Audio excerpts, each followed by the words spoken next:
दोस्तों, तो आज हम लोग अष्टावक्र गीता के 27 टॉपिक के बारे में चर्चा करेंगे, ठीक है, जिसका नाम है स्वयं को समझे बिना संसार को नहीं समझा जा सकता। तो इस विषय पर हमने पिछली वीडियो में चर्चा करी थी, उसके आगे की चर्चा को अपन इस वीडियो में कवर करेंगे, ठीक है। चलिए चलते हैं, ठीक, ओके। हाँ, तो लेकिन हाँ, आप जब अपने मन की प्रक्रियाओं को समझने लग जाते हैं तो जगत का आधार ही क्या है यह आप समझ जाते हैं, है ना। जब आप अपने मन की प्रक्रियाओं को समझने लग जाते हैं तो जगत का आधार ही क्या है यह आप समझ जाते हैं। जगत के बारे में आपसे कोई बहुत स्पेसिफिक विशिष्ट विवरण मांगे तो आप नहीं दे पाएंगे कि मुझे जगत के बारे में विशेषतया फलानी बात बता दो। उदाहरण के लिए मुझे यह बता दो कि प्रशांत महासागर में अमेरिका और जापान दोनों के बीचों बीच कितने द्वीप हैं और किस द्वीप का क्या नाम है।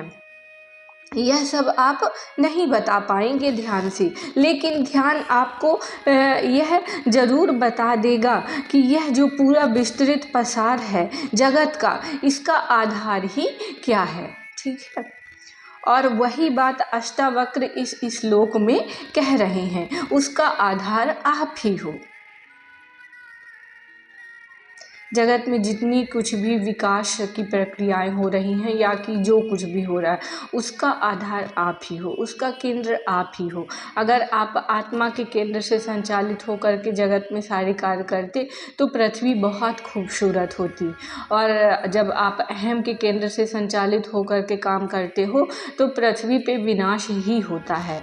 तो आप अपने आप को देखें कि आप आत्मा के केंद्र में हैं कि अहम के केंद्र में हैं, सत्य के केंद्र में है कि झूठ के केंद्र में है। तो वो चीज़ आपको सत्संग से ही स्पष्ट हो पाएगी, है ना। जब आप ये धर्म ग्रंथ और गुरु जो होते हैं वो एक आईने की तरह होते हैं जो हमारे चेहरे पर लगे हुए धब्बों को दिखाते हैं। तो फिर जब ये हमारे सामने आते हैं ना तो हम अपनी बुराइयों को उस पर देख पाते हैं और फिर उसको मिटाने का प्रयास कर पाते हैं। पर अगर हम सत्य के सम्मुख आएंगे ही नहीं तो हम अपने विकारों को जान भी नहीं पाएंगे, हमें लगेगा कि हम ही सबसे सही हैं। और इसलिए सत्य ग्रंथों के पास और गुरु के पास आना ज़रूरी होता है ना, ताकि हम अपने आप को देख सकें और उसमें जो भी गलतियां हैं उनको सुधार सकें, है ना। जगत के पास जो भी पसार है वो आपने उसको दिया है, और जगत के पास जो भी प्रकाश है वो भी आपने ही उसको दिया है। आपकी ही सत्ता है चारों ओर। जगत को आप जिस भी रूप में देखते हो वह रूप देने में आपके रूप का बड़ा योगदान है। आप देखिए ना, आप एक आकार में हो, जगत में भी तो सब कुछ आकार लिए हुए है ना। आपके पास आकार है, जगत के पास भी आकार है। आपके पास जो आकार है वो त्रिआयामी है, जगत के पास भी एक त्रिआयामी आकार है। तो जगत के जितने आकार हैं वो मूल रूप से आपके आकार से जुड़े हुए हैं। आप कुछ ऐसा नहीं देख सकते जो आपसे बहुत भिन्न हो, और अर्थ तो आप ही देते हो। जो भी देखा हुआ विषय है उसको, यह बात जो समझने लग जाता है उस व्यक्ति के साथ एक बड़ी विशेष चीज होती है, वह अंतर्गामी हो जाता है। जैसे शिव का तीसरा नेत्र खुल गया हो, जगत को भस्म कर देता है। वह व्यक्ति जगत में फिर बहुत विश्वास रखना बंद कर देता है। वह यह नहीं कहेगा कि शमशान बुरी जगह है और फलानी कोई दूसरी पवित्र जगह है। अब बुरा मुझे कुछ लग रहा है तो मुझे लग रहा है, वो चीज बुरी नहीं है, वो जगह बुरी नहीं है।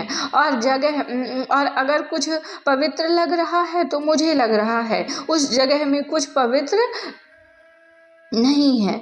और इसलिए जो लोग इन बातों को समझने लगे उन्होंने जा कर के शमशान में भी साधना शुरू कर दी। तो वास्तव में शमशान को नहीं, स्वयं को जीत रहे थे। शमशान में भूत प्रेत को जीतने नहीं गए थे, वो स्वयं को जीतने गए थे। क्योंकि आप हैं जिसको शमशान में लगता है कि कुछ बुरा है, आप कहने लग जाते हैं ना कि शमशान में निगेटिव वाइब्स आ रही है, शमशान में कुछ बुरे तरीके के इविल तरंगे हैं। वो शमशान साधक है, अपने आप को यही सिद्ध करने गए थे कि कहीं कुछ नहीं है, जो कुछ है वो मुझ में है। जगत में कुछ अच्छा है अपने आप में, ना कुछ बुरा है अपने आप में। अच्छा यदि है तो मुझे प्रतीत हो रहा है कि अच्छा है, बुरा यदि है तो मुझे प्रतीत हो रहा है कि बुरा है। और अभी जो मुझे बुरा प्रतीत हो रहा है, 2 पल बाद मुझे अच्छा लगने लगता है, तो मैं अपनी प्रतीति, अपने अनुभव को कितना महत्व दूं भाई। एक चीज़ है जो मुझे अभी बहुत बुरी लग रही है और तभी कोई आकर मेरे कान में कोई सूचना दे जाता है और वही चीज़ मुझे तत्काल बहुत अच्छी लगने लग जाती है। आप शाकाहारी हो और आपकी टेबल पर वेटर आकर के कुछ सर्व कर जाता है और आप उसे बड़े चाव से खा रहे हो, कह रहे हो क्या बढ़िया चीज़ है, क्या माल है। तभी आपके बगल वाला बताता है अरे यह तो शायद चिकन है, और तत्काल आप कहते हो छी छी, एक पल में जो बहुत अच्छा था, बहुत रुचिकर लग रहा था, वह छी हो गया। कैसे हो गया? क्या वो चीज़ बदल गई? नहीं, आप बदल गए हो ना, क्योंकि आप कौन हो? चेतना हो, और चेतना माने जो चेतना के पास ज्ञान है।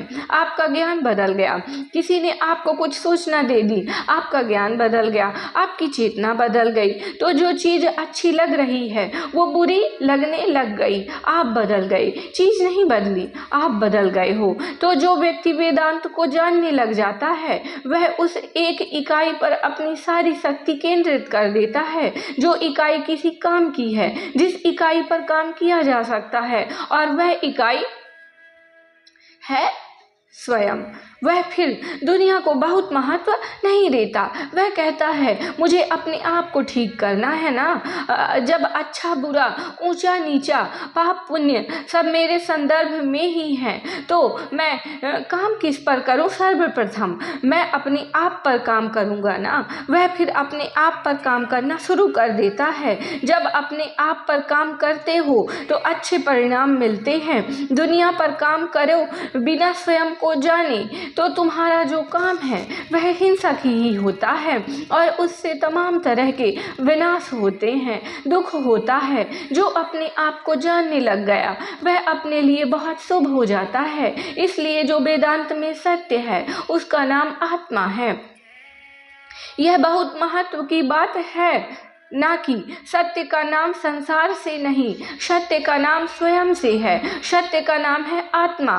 मैं ही सत्य है, तो काम भी मुझे स्वयं पर ही तो करना है। हाँ, मैं स्वयं पर काम कर लूँ, उसके बाद फिर मुझसे जो कर्म होगा वो फिर ठीक होगा। लेकिन स्वयं पर काम करे बिना जगत को लेकर बहुत उछल कूद मचाऊं और सब तरह की बातें बोलूं तो कुछ होता नहीं। प्रश्न करता तो आपने बताया कि कुछ अच्छा है या बुरा है, यह मैं तय कर रहा हूँ, पर कुछ है या नहीं यह भी मैं ही तय कर रहा हूँ। यह बात समझ में आ क्यों नहीं पाती आचार्य जी? हाँ, इसमें यह कठिन है, यह बात समझ में आनी कठिन है कि यह जो चेतना है मेरी,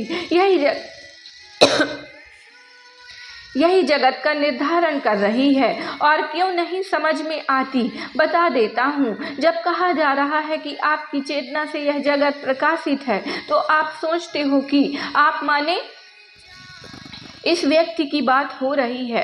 इस व्यक्ति की नहीं बात हो रही। आप जैसे जगत को देखते हो वैसे ही आप अपने आप को भी देखते हो ना। जब मैं बोलता हूँ आपकी चेतना से जगत प्रकाशित है, तो आप ऐसे सोचते हो कि यह कह रहा है कि अनमोल यहाँ खड़ा है कमरे के बीच में, और अनमोल की चेतना से यह जगत अनुभूत हो रहा है, प्रतीत हो रहा है। नहीं, अनमोल को जैसे यह कमरा प्रतीत हो रहा है, वैसे ही अनमोल भी प्रतीत हो रहा है ना।